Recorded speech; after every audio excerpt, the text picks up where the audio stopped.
تو اللہ تعالیٰ فرماتا ہے کہ اس نبی کے آنے سے پہلے تمہاری حالت تھی کہ تم دعائیں کیا کرتے تھے، یا اللہ آخری نبی کو جلدی جلدی بھیج، ہم ان کے ساتھ مل کے تو کافروں کے خلاف جہاد کریں۔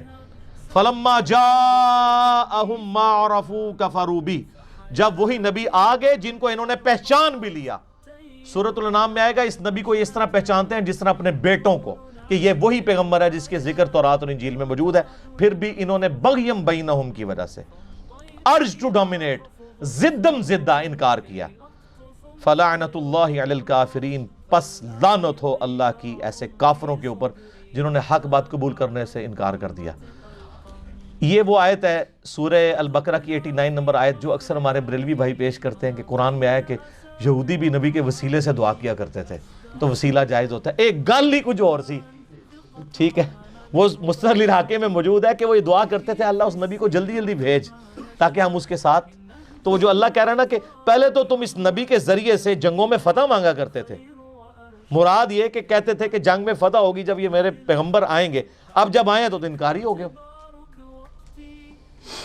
وسیلہ اور توسل پہ میرا مسئلہ 43 دیکھ لیں، اس میں میں نے اس آیت کو کوٹ کیا تھا، اور آپ دیکھیں جو ہدایت یہود و نصارہ کے پاس ریٹن فارم میں تھی انہوں نے انکار کیا، ان کو فائدہ نہیں ہوا، اور جن کے لیے نہیں تھی انہوں نے یہودیوں سے سن کے قبول کر لیا، دنیا کے امام بن گئے۔ اوس اور خزرج، اوس اور خزرج جنگجو تھے عرب کے، مشرکین عرب کے قبائل، جب بھی یہودیوں سے لڑتے تھے، یہودی چونکہ دنیا دار، دنیا پرست، بزدل، ہمیشہ یہ جنگ میں مار کھاتے تھے، تو یہ کہتے تھے بچو جی اب تو مار رہے ہو نا، جب وہ آخری نبی آئیں گے نا ہم ان کے ساتھ مل کے پوری دنیا پہ غلبہ کر لیں گے۔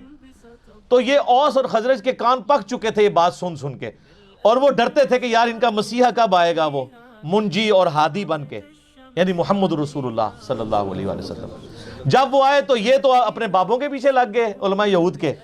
اوس اور خزرج نے یہودیوں سے پہلے ہی ان کا یار یہ وہی پیغمبر نہ ہو، حج پہ آئے ہوئے تھے، وہاں دیکھا حضور علیہ السلام خیموں میں دعوت دے رہے ہیں، انہوں نے کہا اس سے پہلے کہ یہودی ایمان لے کر ہیں تم ہی ایمان لے کے ان کو اپنا لیڈر بنا لو، اور سر پھر اللہ نے دنیا کے امام ان کو بنا دیا۔ اسی لیے ہم کہتے ہیں کہ یہ ضروری نہیں ہوتا کہ آپ محنت جس جگہ کر رہے ہیں وہیں پہ رزلٹ نکلے، رزلٹ کہیں اور نکل سکتا ہے۔ مودودی صاحب کی پوری محنت سب کانٹیننٹ میں ہے، رزلٹ نکل رہا ہے الجزائر کے اندر، مصر کے اندر، افریقہ کے اندر، وہاں ان کو ایز اے ٹیکسٹ بک۔ اور آج جو مسلمانوں کا سب سے پاپولر لیڈر ہے طیب اردگان، وہ کہتے ہیں میرا روحانی مرشد جو ہے مودودی ہے۔ تو سر رزلٹ کہیں اور نکلے گا، وہ اللہ کو پتہ رزلٹ کہاں نکالنا ہے، جو قبول کر لے گا، ورنہ چچا ہوگا ابو لہب ہوگا، اور بلال حبشہ سے آیا ہوا ہے جس کے بارے میں بخاری میں آتا ہے سیدنا بلال۔ سیدنا عمر کہتے تھے ابو بکر ہمارے سید ہیں جس نے ہمارے سید بلال کو آزاد کروایا، رضی اللہ عنہم اجمعین وعلیہم السلام اجمعین۔ تو جو محنت کرے گا میرے بھائی اس کو ہی رزلٹ ملے گا۔ میرے خیال ہے اسی آیت کے اوپر ہم کنکلوڈ کرتے ہیں، اگلی دفعہ انشاءاللہ یہیں سے اس کو آگے لے کے چلیں گے کہ اللہ تعالیٰ نے وہ ہدایت جو یہودیوں کے لیے ڈائریکٹلی ہدایت کا سبب تھی، انڈائریکٹلی وہ ان کے لیے جو اوس اور خزرج تھے مشرکین عرب کے قبائل ان کے لیے بنا دی۔ تو آپ دیکھ لیں سر پھر وہ کیسے اوپر گئے ہیں، نبی علیہ السلام کا کیسا انہوں نے ساتھ دیا ہے۔ مہاجرین تو میرے بھائی 125 تھے، باقی تو سارے انصار مدینہ تھے۔ انصار مدینہ اوس اور خزرج تھے، اوس کے سردار تھے سیدنا سعد ابن معاذ، اور خزرج کے سیدنا سعد ابن عبادہ رضی اللہ عنہما وعلیہم السلام۔ 155 اصحاب صفہ جن کا کوئی سورس آف انکم نہیں تھا، روزانہ ان کا 2 وقت کا کھانا سعد ابن عبادہ کے گھر سے جاتا تھا۔ پوری امت پہ احسان ہے ان کا۔ سعد ابن معاذ سب سے وہ جس کو کہتے ہیں نا تیز مزاج کے اور جنگجو آدمی تھے، اور انہی کی محنتوں سے اللہ تعالیٰ نے مسلمانوں کو فتح دی۔ بدر کے اندر، احد کے اندر، خندق پہ ان کو آپ کو پتہ تیر لگا، بخاری مسلم میں آتا ہے۔ تو انہوں نے وہاں دعا کی کہ اے اللہ اگر اب مشرکین عرب حضور پہ حملہ نہیں کرنے والے اور حضور کو غلبہ ہی نصیب ہوگا تو اسی زخم کو جاری کر دے اور مجھے اسی سے شہید کر دے۔ اور بخاری مسلم میں آتا ہے کہ وہ ایک چھوٹا سا زخم تھا، وہ جاری ہوا، رگ ان کی اتنا خون نکل گیا کہ وہ پھر شہید ہو گئے، کیونکہ اس وقت میں نبی علیہ السلام نے فرما دیا تھا کہ اب تم مشرکین عرب پہ حملہ کرو گے۔ خندق کے بعد ان کی کمر ٹوٹ چکی ہے، اور یہی دیکھیں صلح حدیبیہ ہوئی اس کے بعد، اور اس کے بعد پھر فتح مکہ ہو گئی، ٹھیک ہے۔ تو وہ دنیا سے یعنی اپنی ایفرٹ پٹ کر کے چلے گئے، بعد کے لوگوں نے اس کا اجر ضرور دنیا میں کھایا، لیکن اللہ کے حضور ان کا جو مقام ہے وہ اپنی جگہ موجود ہے۔ کتنے سردار آئے مر گئے، کون ذکر کرتا ہے؟ اپنی اولاد بھی ذکر نہیں کرتی۔ آج ہم ذکر کرتے ہیں تو دل سے دعا نکلتی ہے ان کے لیے کہ انہوں نے اسلام کے لیے کیا کچھ کنٹریبیوٹ کیا۔ اللہ کے نزدیک امام کون ہے؟ نہ وہ ہمیں نہیں پتا۔ وہ امام پھر امام ابو بکر، امام عمر، امام عثمان، امام علی ہیں۔ شریعت میں اصل میں امام کی ٹرم جو ہے وہ حاکم وقت کے لیے استعمال ہوئی ہے۔ اسی کے بارے میں صحیح مسلم میں حدیث ہے، جو امام کی بیعت کے بغیر مرا وہ جاہلیت کی موت مرا، بشرطے کہ اس امام کی بیعت جو ہے وہ کنسنسس کے ساتھ ہو، تلوار کے زور پر بدماشی سے نہ ہو۔ یزید کو نہیں ہم امام مانتے، ٹھیک ہے نا؟ وہ مسئلہ نمبر 101 میرا دیکھ لیں۔ جو واقعی امام تھے، خلیفہ راشد تھے، ان کی آپ نے بیعت کرنی ہے، ورنہ تو آج کل جماعت المسلمین والوں نے بھی اپنا امام کھڑا کیا ہوا ہے، اور وہ جماعت جو چھوڑ دے اس کو بھی مرتد کہتے ہیں۔ ہمارے عثمان بھائی مرتد ہیں، آپ کو پتہ ہے نا؟ جی کیونکہ جماعت المسلمین چھوڑے ہوئے ہیں، وہ کہتے ہیں جب ہماری حکومت آئے گی تو پہلے ان کو شہادت کے درجے پہ فائز کریں گے، اس لیے عثمان بھائی بھی دعا کرتے ہیں کہ مولوی نہیں حکومت کرتے نہ آئے، ٹھیک ہے؟ ان کو مرتد کہتے ہیں وہ، کیونکہ ان کی جماعت چھوڑی ہے۔ حالانکہ اسلام پہ مرتد وہ ہے جو نبی الاسلام کی جماعت کو چھوڑے۔ سر آپ کے سارے بزرگوں کی جماعتیں بھی کو چھوڑ دیں نا، وہ اسلام سے مرتد نہیں ہوتا۔ ایون میں اس سے بڑی بات کر رہا ہوں، حضرت ابو بکر، عمر، عثمان و علی کی بھی بیعت کو توڑ دینا، وہ اسلام سے نہیں نکلے گا۔ کہا گیا جاہلیت کی موت مرا، کفر کی موت نہیں۔ ورنہ سعد ابن عبادہ نے تو نہ حضرت ابو بکر کی بیعت کی ہے نہ حضرت عمر کی، بخاری مسلم میں، تو کسی کی جرت ہے کہ سعد ابن عبادہ کو کہ وہ کفر کی موت مر گئے؟ جو 155 اصحاب صفا کا کھانا اس کے گھر سے جاتا رہے، خزرج کا وہ سردار سعد ابن عبادہ، یعنی میں تو کہتا ہوں کہ پوری امت پہ اس کا احسان ہے، جس نے نبی علیہ السلام کے شاگردوں کو پالا ہے اور ان کو اس قابل کیا ہے کہ ان کو فکر معاش سے آزاد کر کے نبی علیہ السلام کا شاگردگی۔ حضرت ابو ہریرہ، ابو دردہ، یہ لوگ حدیثیں کیوں اتنی بیان کرتے تھے؟ پورا دن حضور کی خدمت میں رہتے تھے، اور ان کی خدمت ابو دردہ کا وہ سعد ابن عبادہ کر رہے ہوتے تھے۔ اصحاب صفا کو وہ سپورٹ کرتے تھے فائنینشلی، تو کس کی جرت ہے کہ وہ کہہ دے کہ نعوذ باللہ وہ کفر کی موت مرے؟ ایسا تو نہیں ہے۔ سیدنا علی نے خود 6 مہینے حضرت ابو بکر کی بیعت نہیں کی ہے، تو حضرت ابو بکر نے کہیں تو نہیں کہا کہ تم جاہلیت کی موت، کفر کی موت مر رہے ہو۔ الٹا صحیح بخاری مسلم میں آتا ہے کہ حضرت ابو بکر ان کے گھر گئے اور باقاعدہ رو پڑے اور کہا کہ ہم اہل بیت کے برابر کسی کو نہیں سمجھتے۔ تو حضرت علی نے کہا کہ ہمیں صرف یہ آپ سے یعنی غم ہے کہ آپ نے خلافت کے مشورے میں اہل بیت کو شامل نہیں کیا۔ اس پہ حضرت ابو بکر رو پڑے، یعنی مان لیا کہ معاملہ مس ہینڈل ہوا ہے، اگرچہ وہ بدنیتی میں مس ہینڈل نہیں ہوا تھا، حالات و واقعات ایسے تھے۔ وہ شیعہ بھی دوسری طرف غلو کرتے ہیں، وہ ایسا مسئلہ نہیں تھا۔ پھر حضرت علی کی للہیت دیکھیں، انہوں نے کہا کہ میں بند کمرے میں بیعت نہیں، اعلانیہ بیعت آپ کی کروں گا، ورنہ اگر انہوں نے شرمندگی چھپانی ہوتی تو کہتے ٹھیک ہے حضرت میں بیعت کر لی، باہر جا کے دس دو۔ اب یہ بہت بڑا ڈیسیژن تھا کہ 6 مہینے ایک بندہ بیعت نہیں کر رہا، اب اس کو پبلکلی آگے کہنا پڑے کہ یار میں بیعت کرتا ہوں، تو لوگوں نے تو کہنا تھلے لگ گئے ہیں نا۔ لیکن جن لوگوں میں للہیت ہوتی ہے وہ ان چیزوں میں نہیں پڑھتے۔ بخاری مسلم کے الفاظ ہیں، پہلے حضرت ابو بکر ممبر پہ چڑھے، انہوں نے حضرت علی کے فضائل بیان کیے اور ان کے بیعت نہ کرنے کی وجوہات، ان کے ایکسکیوزز بیان کیے اور ان کو انڈورس کیا۔ پھر حضرت علی چڑھے ممبر پہ اور انہوں نے حضرت ابو بکر کے فضائل بیان کیے، اور اس میں انہوں نے لفظ استعمال کیا کہ اے ابو بکر، اللہ نے جو ہم پر آپ کو فضیلت دیا، ہم آپ سے حسد نہیں کرتے۔ اچھا یہ بتائیے کہ سعد بن عبادہ رضی اللہ تعالیٰ عنہ نے بیعت نہیں کی تھی سیدنا ابو بکر کی، تو اس کے بعد ان کا کیا مستقبل ہوا ہے؟ کدھر گئے وہ؟ اس کے بعد کوئی ذکر نہیں ان کا ملتا۔ تو ذکر تو ملتا صحابہ کے حالات پر جو کتابیں نہ، پھر انہوں نے اپنا بال بچہ لیا اور مدینہ سے چلے گئے، شام جا کر نہ آباد ہو گئے، اور پھر انہوں نے حضرت عمر کی بیعت بھی نہیں کی۔ اب ان کی موت جو ہے نا وہ بھی نزاعی ہو گئی، کیونکہ وہ مردہ پائے گئے نا، صبح شام پیشاب وغیرہ کے لیے نکلے تو پھر وہ کسی نے انہیں ہلاک کر دیا، اور کنویں میں لاش ملی، وہ بھی سبز ہو گئی تھی، پھول گئی تھی۔ اب ہم اہل سنت تو کہتے ہیں کہ جنات نے انہیں قتل کیا۔ یہ اشعار بھی کچھ بیان کرتے ہیں کہ جنات جو تھے انہوں نے کہا ہم نے حضرت کے سردار کو تیر مارا، دل پر جو خطا نہیں کیا۔ شیعہ کہتے ہیں، انہوں نے لطیفہ بھی بن عبد العزیز نے لکھا نا کہ ایک شخص نے پوچھا ایک شیعہ عالم سے کہ علی نے اپنے حق کے لیے کیوں نہیں حضرت ابو بکر کے زمانہ میں حضرت عمر کے کوئی سوال اٹھایا؟ انہوں نے کہا یار وہ جنوں سے ڈر گیا۔ کیا کریں، تاریخ میں سب کچھ ہے۔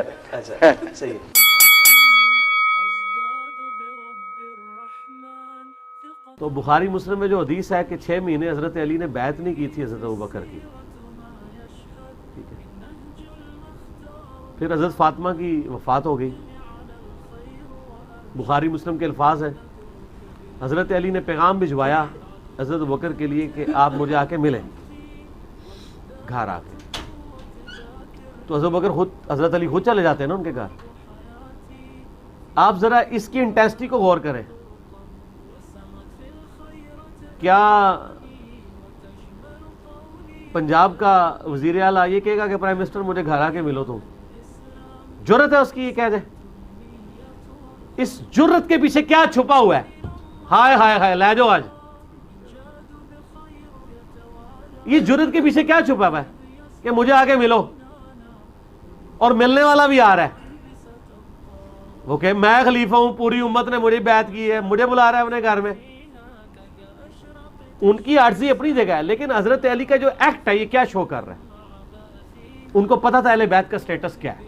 اور پائی سد سکتے نے، انہوں نے گھر دین نازل ہویا ہے. ابو بکر نے دین قبول کیتا ہے نا، علی نے تو گھر دین آیا ہے. اور ساتھ کہا کہ کسی کو ساتھ لے کے نہیں آنا. اور حضرت عائشہ کے الفاظ ہیں بخاری مسلم میں کہ وہ عمر کے جانے کو ناپسند کرتے تھے حضرت علی. کیوں؟ ان کو پتا تھا کہ حضرت عمر شارٹ ٹیمپر ہے اور حضرت بکر دھیمے مزاج کے. این ممکن ہے کہ کوئی وہ ایسی بات کرے اور معاملہ خراب ہو جائے. تو بخاری مسلم کے الفاظ ہیں کہ حضرت بکر آئے اور حضرت علی نے ان کو کہا کہ اے ابو بکر، جو اللہ نے آپ کو ہم پہ فضیلت دی ہے اس امر خلافت میں، ہم آپ سے کوئی حسد نہیں کرتے کہ آپ کو امت نے چن لیا، لیکن کیا اہل بیت رسول ہونے کے ناطے یہ ہمارا حق نہیں تھا کہ آپ بھی ہمیں بھی اس میں شامل کرتے اس مشورے میں؟ اس بات پہ حضرت ابو بکر صدیق رو پڑے. کیوں روئے؟ ہونا تو چاہیے تھا کہ جس طرح آج ناسبی کھڑے ہو کے تو بڑے بڑے جواب دے رہے ہیں، تو حضرت ابو بکر بھی ایک جواب گاڑ کے بتا دیتے کہ یار علی تجھے نہیں پتا یار کتنی مصیبت تھی، وہ سعد ابن عبادہ نے اپنا وہ لادہ ایک مسئلہ کھول لیا تھا، یہ تھا وہ تھا. ان کو پتا تھا کہ جو کچھ بھی تھا یہ کچھ نہیں ہونا چاہیے تھا جو سقیفہ بنی ساعدہ میں ہوا ہے. آج اگر حضرت ابوبکر زندہ ہونا، یقین کریں ان سے ذرا یہ اسلامک ہسٹری کے 2 ٹکڑے دکھائے جائیں، خون کے آنسو روئیں کہ سقیفہ بنی ساعدہ کے افیکٹ کہاں تک گئے ہیں، قیامت تک جا رہے ہیں. آج تو ہم ڈیسائیڈ کر سکتے ہیں، چلے اس زمانے میں تو کوئی کہہ سکتا تھا، آج تو ہمیں نظر آ رہا ہے نا امت ایک ہی نہیں ہو رہی. آدھی بات تو انہوں نے اس وقت بھی ایکسیپٹ کر لی کہ یہ ہوا ٹھیک نہیں ہے. کیوں؟ وہ رو پڑے. جب کسی شخص کو کسی غلطی پہ آر دلائی جائے اور وہ اس کی جسٹیفیکیشن دینے کے بجائے رونا شروع کر دے تو اس کا مطلب کیا ہوتا ہے کہ اس غلطی کو مان رہا ہے. کیا ہو گیا تھا وہاں پہ؟ ہو جاتا چلے وہاں ڈیسائیڈ ہو جاتا کہ بھئی سقیفہ بنی ساعدہ پہ کہ سعد ابن عبادہ اور سارا معاملہ ٹیکل کر کے بیعت کیے بغیر کہتے ہیں بھئی حضور کو دفنا لینے دو، پھر ڈسیزن کر لیتے ہیں تم لوگوں نے کیا کام کیا ہے. ابھی تو ہم نبی علیہ السلام کے غم سے فارغ نہیں ہوئے، فی الحال اس مسئلے کو ہم پوسٹ پون کرتے ہیں، فلاں تاریخ کو ہم فلاں جگہ میٹنگ کریں گے اور خلیفہ چن لیں گے. یہ آپشن ہو سکتا تھا کہ نہیں؟ مجھے بتائیں آپ. چند لوگوں نے مل کے چن لیا اور بعد میں وہ تو حضرت بکر کی شخصیت بہت بڑی تھی تو اس لیے اتفاق ہو گیا. انصار میں سے خود بھی کوئی نہیں کھڑا ہوا. لیکن مس ہینڈلنگ آپ اس کو مانیں گے، خود سیدنا ابوبکر مانے، اور آج تو بڑی آسانی سے ہم اس کو کہہ سکتے ہیں. حتیٰ کہ صحیح بخاری میں حضرت عمر خود کہہ رہے ہیں کہ ابو بکر کی جس طریقے سے خلافت قائم ہوئی اس کو کبھی کوئی دلیل نہ بنائے، وہ کیٹاسٹرافک کنڈیشن تھی. آندہ مسلمانوں کے مشورے کے بغیر جسے خلیفہ چنا گیا اس کا انجام قتل و غارت ہوگا. حضرت عمر خود اس کو دلیل کے طور پیش کریں گے ابو بکر کی پلی کبھی نہیں لینی ہے، اس طریقے سے خلیفہ نہیں چنا جانا چاہیے، لیکن وہ چنا گیا، ایک کیٹاسٹرافک کنڈیشن تھی. تو جب حضرت بکر رو پڑے تو حضرت علی نے کہا بس ختم. حضرت علی نے بھی اب اس کو کیش نہیں کروایا اس بات کو، کہ ورنہ وہ کہہ سکتے تھے کہ اب رونے کا ٹائم ہے، کام پا چڑھے جائے تو رونے پہ ہو. نہیں کہا. حضرت علی چونکہ خاندان نبوت سے تھے اور نبوت کا ایک مزاج ہوتا ہے عفو درگزر، چیزوں کو ویل لیفٹ کرنا. حضرت علی اس سے بھی آگے چلے گئے، انہوں نے کہا کہ میں آپ کی اعلانیہ بیعت کروں گا مسجد میں، ورنہ تو وہ کہتے کہ ابوبکر میں بیعت کرتا ہوں، باہر جا کے اناؤنسمنٹ کر دو. کافی تھا. لیکن ان کو پتا تھا کہ اس کی پلی کہیں منافقین یا غیر مسلم نہ لیں کہ یار خاندان نبوت نہیں، خلیفہ نہیں چنا ہوا، کل کو کیسر و کسرا سے لڑائیاں ہونی ہیں تو ابو بکر کے ہاتھ مضبوط ہی نہیں ہوں گے، تو میں اعلانیہ بیعت کر کے نہ بیج کو نہیں کر دوں، جس طرح میں اعلانیہ کرتا ہوں کہ نہ میں وہابی نہ میں بابی، میں ہوں مسلم علمی کتابی، کل کو کوئی میری توحید کی باتیں سن کے مجھے وہابی کا تانا نہ دے دے، میں خود ہی اعلان برات کر دیتا ہوں، اسی لیے کر رہا ہوتا ہوں کہ کوئی یہ گالی دے کے میری باتوں کو نہ پھینک دے، میری دلائل کو لے کے چلے. کوئی وہابی تو خود نہیں کہے گا نام ہے وہابی، وہ تو کہتے ہیں آج تو ہوگی وہابی وہابی، ٹھیک ہے نا، ہاں جلسوں میں نہیں کہتے، ویسے کہتے ہیں آپ ہمیں گالی دے رہے ہیں، آپ اہل حدیث کا کریں. تو پھر صحیح بخاری مسلم کے الفاظ ہیں کہ پہلے حضرت ابو بکر ممبر پہ چڑھے اور حضرت علی کے لیے تعریفی جملے بولے اور پھر ان کے بیعت نہ کرنے کی وجہ بتائی. کیا وجہ بتائی ہوگی انہوں نے کہ علی نے مجھے یہ کہا ہے کہ ہم نے، اب وہ راویوں نے دیکھے وہ تقریر پوری کو نہیں نقل کی، کر دیتے تو آج مسئلہ حل ہو جاتا، ایک جنرل بات کر دی ہے نا. تو میں آپ کو بتاتا ہوں کہ اس قسم کی تقریر ہوئی ہوگی. وجہ وہی بتائی ہے جس پہ وہ روئے ہیں. تو رونے کا مطلب کیا ہے؟ انہوں نے یہی کہا ہوگا کہ انہوں نے کہا کہ ہم تو اہل بیت کے تھے. اچھا اس حدیث میں الفاظ ہیں جب حضرت علی نے یہ بات کی نا، حضرت ابوبکر روئے اور انہوں نے کہا اللہ کی قسم نبی کے گھر والے مجھے اپنے گھر والوں سے بڑھ کے عزیز ہیں. میں آپ کو فضیلت کی بات بتا رہا ہوں. اور اس کے بعد حضرت علی ممبر پہ چڑھے ظہر کی نماز کے بعد، حضرت ابوبکر کے فضائل بیان کیے اور اپنی بیعت کی اناؤنسمنٹ کی. اور پھر مسلمان خوش ہو گئے حضرت علی سے بھی، جو پہلے نالاں تھے. کیوں نالاں تھے؟ اس لیے کہ وہ یہ سمجھتے تھے کہ حضرت علی اگر اس معاملے میں پیچھے ہٹ جاتے ہیں تو حکومت کمزور ہو جائے گی. لیکن افسوس کی بات ہے جب علی کی باری آئی ہے، عبداللہ بن عمر نیوٹرل ہو گئے، سعد ابن ابی وقاص نیوٹرل ہو گئے. اس وقت حضرت علی کا تو ساتھ ان لوگوں نے نہیں دیا، ورنہ تو اس وقت اس صفین کا فتنہ دبا دیا جاتا نا، تو پھر ایک لانگ ٹائم تک کے لیے خلافت راشدہ چلتی رہتی. ٹھیک ہو گیا، بنو نہ چھیڑیا کرو نہ چھیڑیا کرو. پیچھے پس منظر سیدنا ابو بکر عمر نہیں ہے، وہ تو بےچارے بیٹھے ہوئے تھے میت کے اوپر. انہیں تو آ کے خبر ملی ہے کہ ثقیفہ بنی ساعدہ میں سعد ابن عبادہ کو لوگ امیر چننے لگے ہیں. لہذا سب سے بڑا جو غالی شیعہ یہ ظلم کرتے ہیں اور وہ کہتے ہیں کہ ابو بکر عمر خلافت کے لالچی تھے. اگر یہ خلافت کے لالچی ہوتے تو یہ ثقیفہ بنی ساعدہ کی میٹنگ کال کرتے.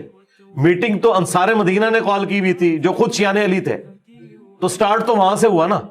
اور وہ حضرت علی کو نہیں چن رہے تھے، سعد ابن عبادہ کو چن رہے تھے. اور سعد ابن عبادہ بہت بھاری شخصیت تھے، یعنی وہ آؤٹ آف کوسچن ہے کوئی کہ ان کے اوپر کوئی تان کرے. اصحاب صفہ میں سے 155 اصحاب کا کھانا ان کے گھر سے جایا کرتا تھا. یہ دو بندے ہیں جنہوں نے نبی الاسلام کو مدینے میں سپورٹ کیا ہے، سعد ابن معاذ جو اوس کے سردار تھے اور خزرج کے سعد ابن عبادہ. اگر یہ دو بندے نہ ہوتے تو نبی الاسلام کی دعوت کو جو یہ عروج ملا ہے، جو اللہ تعالیٰ نے یعنی صحابہ کے ذریعے ہاتھ مضبوط کیے ہیں، تو یہ دو بندے ہیں. ان میں سے ایک سعد ابن عبادہ تھے. سعد ابن معاذ تو شہید ہو گئے تھے غزوہ خندق کے موقع پر، جو انہیں یہاں پہ تیر لگا تھا اور وہ زخم جاری ہو گیا تھا. اور سعد ابن عبادہ انصار مدینہ میں سے تھے اور نبی الاسلام کے قریبی ساتھیوں میں سے تھے. تو وہ سمجھتے تھے انصار مدینہ کے نبی الاسلام کے جانے کے بعد، چونکہ ہم نے نبی الاسلام کو سپورٹ کیا اور پھر ان کی جو ریزرویشنز تھی وہ جینون تھی. وہ یہ کہتے تھے کہ چونکہ مشرکین عرب جو تھے وہ آخری وقت تک رسول اللہ کے دشمن رہے صلی اللہ علیہ وآلہ وسلم، اور فتح مکہ کی وجہ سے طلقاء وہ بنے. اب ان کے آنے والی نسلیں اپنے آباء و اجداد کا بدلہ ہم سے لیں گی، کیونکہ ہم انصار مدینہ وہ تھے جنہوں نے ان مشرکین عرب کے آباء و اجداد کو قتل کیا ہوا تھا. اور ان میں حضرت علی بھی تھے جو خود مہاجر تھے، لیکن کتنے بڑے بڑے قریش کے سردار حضرت علی کے ہاتھوں قتل ہوئے ہوئے تھے غزوہ بدر میں، احد کے اندر، خندق کے اندر. تو انصار مدینہ کو یہ ڈر تھا. وہاں پہ آپ کو یہ روایتیں بھی بخاری مسلم میں ملیں گی کہ ایک امیر تم میں سے ہو، ایک ہم میں سے ہو. ہاں تو لیکن امیر تو دو ہو ہی نہیں سکتے، یہ تو بالکل illogical بات تھی نا. دو امیر تو ہو ہی نہیں سکتے نا. یہ تو اللہ تعالیٰ نے دنیا میں نظام ہی ایسا نہیں بنایا. جب بھی کوئی جوائنٹ سسٹم بنتا ہے اس کا امیر ایک ہوتا ہے، خاندان میں امیر ایک ہوتا ہے، وہ مرد ہوتا ہے. الرجال قوامون علی النساء. خود اللہ نے اپنے بارے میں کہا ہے کہ اگر اللہ کے ساتھ کوئی اور الہ ہوتا تو یہ زمین و اسمان کا نظام درم برم ہو جاتا ہے سورۃ الانبیاء کے اندر. تو یہ تو ہو نہیں سکتا، لیڈر ایک ہی ہوتا ہے. نبی الاسلام کے ہمارے زمانے میں بھی تو ایک تھا نا، آپ نے اپنے ساتھ کسی کو شامل تو نہیں کیا لیڈرشپ کے اندر. یہ ہو نہیں سکتا، یہ ڈیمانڈ ان کی غلط تھی. البتہ جب ثقیفہ بنی ساعدہ کے اندر یہ میٹنگ کال کی اور سیدنا ابوبکر عمر کو بتایا گیا تو وہ تو اس نیت سے تو وہاں گئے نہیں تھے کہ کوئی بیعت ہوگی، لیکن قبائلی سسٹم تھا. آپ ان حالات و واقعات کو اگر دیکھیں جہاں پہ تلواریں نکل آئی ہیں اور جنگ و جدل والا معاملہ ہو گیا، اس وقت وہ تلے ہوئے تھے کہ سعد بن عبادہ کو ہم نے خلیفہ چننا ہے. تو وہاں پہ حضرت عمر کہتے ہیں میں نے اپنے دماغ میں ایک تقریر بنائی ہوئی تھی میں کروں گا، لیکن حضرت ابوبکر نے مجھے خاموش کروا دیا. ظاہر ہے حضرت ابوبکر یہ سمجھتے تھے یہ جذباتی ہیں، کوئی معاملہ مس ہینڈل نہ ہو جائے، لیکن وہ کہتے ہیں جو میں نے اپنے دماغ میں پوائنٹس سوچے تھے ان سے بہتر حضرت ابوبکر نے تقریر کی. انہوں نے کہا دیکھیں نبی الاسلام قریش میں سے تھے، لہٰذا آپ کا سکسیسر بھی قریش میں سے ہونا چاہیے، اور انصار مدینہ تم لوگ رسول اللہ کے ساتھ وزیر کی حیثیت سے تھے، تو جو بھی اب امیر چنا جائے تم وزیر کی حیثیت سے رہو، اللہ کے نبی تم سے راضی ہیں اور یہ سارے معاملات ہیں. اور چونکہ قریش کا قبیلہ ڈومیننٹ ہے، اوس اور خزرج کا وہ مقام نہیں تھا عرب کے اندر جو قریش کا تھا، اور قبائلی سسٹم میں نبی الاسلام کو صرف پیغمبر کے طور پر انہوں نے ایکسیپٹ نہیں کیا تھا عرب دنیا نے، بلکہ ایک قبیلے کے سردار کے طور پر بھی. اسی لیے آیا نا اذا جاء نصر اللہ والفتح ورأیت الناس يدخلون فی دین اللہ افواجا. وہ جو فوج در فوج لوگ دین میں داخل ہو رہے تھے وہ اس اعتبار سے ہو رہے تھے کہ قریش کے سردار کو غلبہ مل گیا بنو ہاشم میں سے اور ہم نے اس کی اطاعت اختیار کرنی. یہ پہلی دفعہ ہوا تھا کہ ایک قبیلہ اتنا ڈومیننٹ ہو گیا، ورنہ تو طوائف الملوک ہی تھی. اس کا فائدہ رومنز اور پرشینز اٹھاتے تھے، اور عرب کے لوگ جو زیادہ جنگجو تھے، جن کے اندر زیادہ طاقت تھی، صرف ایک طوائف الملوکی تھی، یہ ایک جھنڈے کے نیچے جمع نہیں تھے، انہیں اپنی طاقت کا اندازہ نہیں تھا کہ اگر ہم اکٹھے ہو جائیں تو یہ رومنز پرشین تو شاہی کوئی نہیں ہے.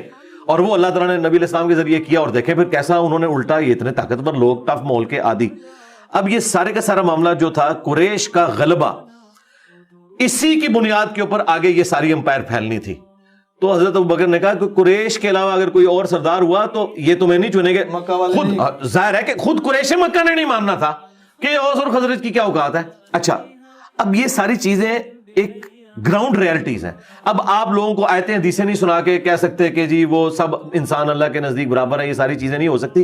بہرحال اللہ تعالیٰ نے بنو ہاشم کو تو جان والوں پہ فضیلت دی ہے نا، بنو اسرائیل کو بھی دی، بنو اسماعیل کو بھی. تو قریش مکہ بنو اسماعیل تھے نا، اور ان میں بھی ایک ڈومیننٹ قبیلہ، نبی علیہ السلام کی ایک نسبت تو انہیں حاصل تھی، تو یہ جینون تھا. اب اس وقت حضرت ابوبکر نے کیا کیا؟ بخاری مسلم کے الفاظ ہیں، آپ نے ابو عبیدہ اور حضرت عمر کا ہاتھ یوں پکڑ کے کہا کہ یہ دو بندے ان میں سے کسی کو اپنا خلیفہ چن لو. اچھا یہ اس وقت کرنا کیوں ضروری تھا؟ آپ کی نظر میں اور میری نظر میں تو یہ ہونا چاہیے تھا کہ اس وقت تھوڑا سا وقفہ لے لیا جاتا، نبی علیہ السلام کی تدفین سے فارغ ہو لیتے اور پھر ایک میٹنگ کال کے معاملات کرتے. لیکن یہ معاملہ اس طرف جانے والا نظر نہیں آ رہا تھا. اس وقت کی سچویشن کو وہی بہتر سمجھ سکتے ہیں، اور اس میں مجھ سے پکا لے لیں، امام حسن نے معاویہ بن ابی سفیان کے ہاتھ پہ جو صلح کی ہے، ان کے اپنے ساتھیوں نے کہا کہ اس نے ہمیں ذلیل کروا دیا ہے. لیکن یہ تو امام حسن سمجھ سکتے ہیں، یا میں ان کے اس درد کو سمجھ سکتا ہوں کہ انہیں کس مجبوری میں صلح کرنی پڑی ہے. صلح ہی اس وقت بہتر آپشن تھی، ورنہ وہ تو 40,000 کا لشکر لے کے گئے تھے معاویہ سے لڑنے کے لیے، لیکن انہوں نے دیکھا کہ ان کے سردار خرید لیے گئے ہیں اور یہ معاملہ بگڑ جائے گا، تو انہوں نے کہا بھائی بہتر یہ ہے کہ اس معاملے کو میں یہاں پہ ٹھپ کر دوں. آج بیٹھ کے کوئی سچویشن کا اندازہ نہیں کر سکتا جب تک آپ زمانے میں ریورس جا کے وہ سارے حالات دیکھ نہ لیں. تو حضرت ابوبکر نے اس وقت یہ ریلائز کیا کہ بھائی اگر اس وقت کوئی ڈیسیژن نہ ہوا تو یہ تلپٹ ہو جائے گا، اور یہ انصار مدینہ کو چنیں گے اور ایک نئی گیم شروع ہو جائے گی، قریش مکہ میں پھوٹ پڑ جائے گی. اب اس کا آخری حل یہ ہے کہ ان دو بڑے سرداروں میں سے ایک کو چن لیا جائے. اور انہوں نے کن بندوں کے نام پیش کیے؟ ابو عبیدہ بن جراح، جن کو نبی علیہ السلام نے امین الامت کہا تھا. نجران کے جب عیسائی آئے، بخاری میں آیا، وہ مبالغہ تو نہیں ہو سکا تھا، مسلم میں آیا کہ مولا علی، حسن، حسین اور فاطمہ کو لے کے نبی علیہ السلام آئے، لیکن مبالغہ ہوا نہیں کیونکہ کرسچن ریڈی نہیں ہوئے. لیکن پھر انہوں نے کہا کہ اگر مبالغہ ہوا تو ہم مارے جائیں گے، اگر یہ جھوٹا نبی ہوا تو پھر ہمیں کوئی ڈر نہیں، تو آپ ہمارے ساتھ کوئی اپنا ایسا قریبی آدمی بھیجیں. تو آپ نے فرمایا میں امین الامت تمہاری طرف بھیجوں گا. پھر نبی علیہ السلام نے ابو عبیدہ بن جراح کو بھیجا. تو حضرت ابوبکر نے وہ سوٹیبل پرسنالٹیز کے ہاتھ اس طریقے سے کھڑے کیے اور کہا ان میں سے چن لو. لیکن دونوں نے کہا کہ حضرت آپ کے ہوتے ہوئے ہم نہیں کریں گے، کیونکہ نبی علیہ السلام نے آپ کو مسلح پر کھڑا کیا تھا اور اس کی وجہ سے ہم آپ کو خلیفہ چنیں گے. اور چنا. انصار مدینہ بھی ایگری کر کے، سعد بن عبادہ اکیلے رہ گئے، ان کے اپنے قبیلے کے لوگ اپنے سردار کو چھوڑ کے حضرت ابوبکر کے اوپر راضی ہو گئے. اس سے آپ کو اندازہ ہوگا کہ حضرت ابوبکر کی پرسنالٹی کتنی بڑی تھی. ادروائز وہ پورا قبیلہ چھوڑ دیتا، انہوں نے اپنے سردار کو چھوڑ کے حضرت ابوبکر کی بیعت کر لی. اس سے حضرت ابوبکر کی ڈومیننسی نظر آتی ہے. حالانکہ وہ کمزور آدمی تھے یار، بوڑھا آدمی تھا، ایک کوئی پہلوان نہیں تھا، کوئی آپ کو حدیثوں میں نہیں ملے گا کہ انہوں نے بدر میں اتنے بندے قتل کر دیے تھے تو وہ یہ تھے تو وہ تھے، نہیں، ان کی ایک بزرگی، نبی علیہ السلام کے ساتھ قربت، یار غار ہونا، یہ ساری چیزیں، پھر نبی علیہ السلام کے وہ سسر بھی اور ساری قربت، یہ ساری چیزوں کی وجہ سے ان کے اوپر ایگری کر گئے اور وہ بیعت ہو گئی اور پھر وہ سارا معاملہ ہوا۔ حضرت علی کو یہ کلک تھا کہ اس مشورے میں مجھے شامل کرنا چاہیے تھا۔ 6 مہینے انہوں نے بیعت نہیں کی۔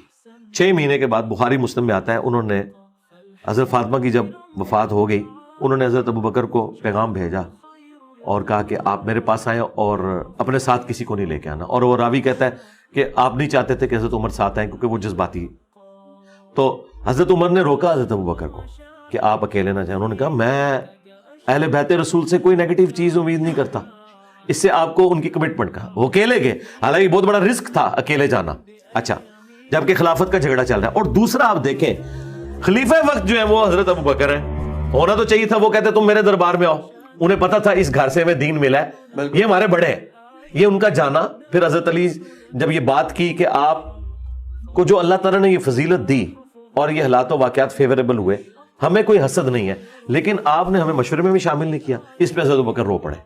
اس کے بعد حضرت علی نے کہا دیٹس آل، اب میں اعلانیہ آپ کی بیعت کروں گا۔ زور کے وقت حضرت ابوبکر ممبر پہ چڑھے، حضرت علی کے فضائل بیان کیے، اس کے بعد سیدنا علی چڑھے اور حضرت ابوبکر کے فضائل بیان کیے، اپنی بیعت نہ کرنے کی وجہ بتائی، انہوں نے بھی بتایا۔ الٹیمیٹلی یہ سارا پیچ اپ ہو گیا، اور اس کے بعد جتنی جنگیں ہوئی ہیں ان میں تھنک ٹینک کے طور پر حضرت علی کبھی بھی علیحدہ نہیں ہوئے حضرت ابوبکر سے، نہ حضرت عمر سے، سارے معاملات مشورے کے ساتھ چلتے تھے۔ تو اس وقت ایک معاملہ ہوا، لیکن چونکہ at the end of the day وہ سیٹل ہو گیا۔ اب سیٹلمنٹ کے بعد ان گڑے مردوں کو اکھاڑنا تب درست ہے جب حضرت علی اس بیعت کے اوپر راضی نہ ہو۔ جب وہ راضی رہے ہیں، تینوں خلفاء کے ساتھ رہے ہیں، شیعہ کہتے ہیں کہ وہ امت کے مفاد میں رہے، ہم کہتے ہیں دل سے قبول کیا، لیکن اینڈ رزلٹ یہ کہ ساتھ رہے نا، تو تم بھی امت کا مفاد سمجھو نا۔ اگر مولا علی نے سمجھا ہے تو آج تم اس بنیاد کے اوپر امت کو تو نہ توڑو نا۔ بنو امیہ کے غلط ایکٹیویٹیز کا ابو بکر و عمر کے ساتھ کوئی لینا دینا نہیں ہے۔ حضرت عثمان کے دور میں بھی جو کچھ ہوا اس میں بھی حضرت عثمان حضرت علی کے مشورے کو لے کے چلتے تھے۔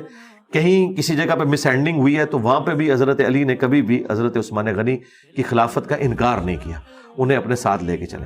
تو یہ پورے معاملات کو دیکھنا چاہیے، سچویشن کو۔ جو شیعہ نے اس حوالے سے ہنگامہ کھڑا کیا ہوا ہے نا، یہ بالکل ناحق ہے ان کا، جس ایکسٹریم پہ وہ لے گئے اس مسئلے کو۔ کیونکہ دیکھیں غیر مسلم بھی یہ تسلیم کر رہے ہیں آج کہ نبی الاسلام کی لیگیسی کو خلفائے راشدین آگے لے کے چلے، اور قرآن میں اللہ کا وعدہ تھا وَالَّذِي أَرْسَلَ رَسُولَهُ بِالْهُدَى وَدِينِ الْحَقِّ لِيُظْهِرَهُ عَلَى الدِّينِ كُلِّهِ۔ نبی الاسلام کے ذریعے تمام ادیان کے اوپر اس دین کو غالب کرنا تھا، لیکن نبی الاسلام کی مبارک زندگی میں یہ دین تو صرف عرب کی سرزمین میں غالب ہوا ہے، سارے ادیان پہ تو غالب نہیں ہوا۔ رومنز اور پرشینز کے اوپر تو خلفائے راشدین کے دور میں ہوا ہے۔ تو خلفائے راشدین کی جو فتوحات ہیں یہ نبی الاسلام کی اس دعوت کی کنٹینیوشن ہے۔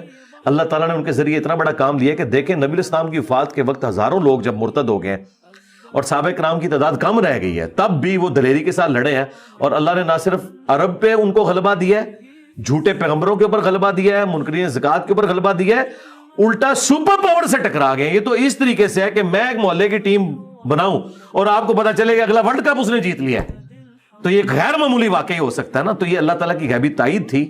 باقی جو مسئلے مس ہینڈل ہوئے وہ زیادہ بگڑے ہیں بنو امیہ کی وجہ سے، جب انہوں نے ممبروں پہ سب و شتم شروع کیا، اور یہاں پہ شیعہ علی کے اندر پھر ایک غم کی کیفیت آئی، اور پھر وہ ان کو جلانے کے لیے اوپر تک چلے گئے، اور یہ ہوتا ہے، یعنی عمل کا جو رد عمل ہے یہ اس طرح ہوا ہے۔